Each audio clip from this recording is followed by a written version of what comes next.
TPCC chief Mahesh Goud BRS పై hot comments చేశారు. ఉనికి కోసమే బీఆర్ఎస్ దీక్షా దివస్ అంటోందని మండిపడ్డారు.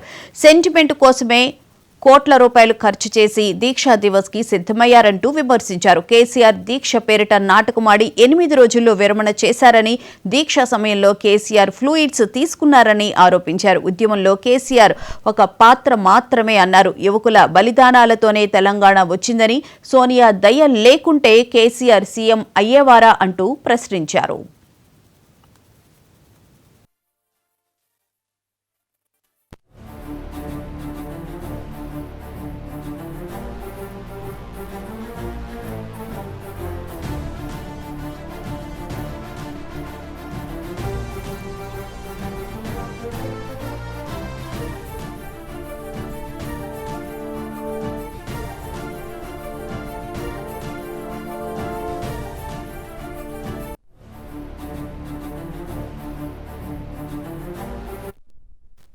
ఇలా వాళ్ళు గొప్పగా చెప్పుకొని దీక్షా దివస్ పేరిట మళ్ళీ సెంటిమెంట్ని రాజేసే ప్రయత్నం చేస్తున్న తరుణంలో నేను ముందుకు రావడం జరిగింది. కాదా అదర్వైజ్ ఇది ఎప్పుడు 2009లో ముగిసిన అధ్యాయం, దాని గురించి మాట్లాడాల్సిన అవసరం లేదు.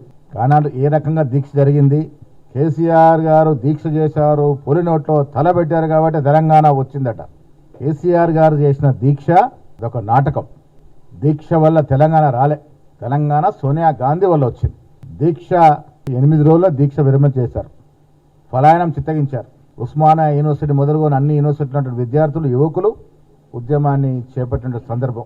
ఈ బిడ్డలకు ఉద్యమాన్ని చూసి చలించి సోనియా గాంధీ గారు తెలంగాణ ఇచ్చినారు. ఇంట్లో కేసీఆర్ గారి పాత్ర ఏంటో, బీఆర్ఎస్ నాయకుల పాత్ర ఏంటో తెలుసుకోవాలి. రకరకాల ఫ్లూయిడ్స్ తీసుకొని కాస్త 8 రోజులు ఫ్లూయిడ్స్ మీద దీక్ష చేసినారు. 4 లక్షల మంది చచ్చినా తెలంగాణ పోరు ఆగదు. ఎవరు చచ్చిండ్రు? కేసీఆర్. ఏ బిడ్డలు చచ్చిండ్రు? కేసీఆర్ కుటుంబంలో కానీ చుట్టూ పరిసర దూర బంధువుల్లో కానీ ఎవరన్నా చనిపోయినరా?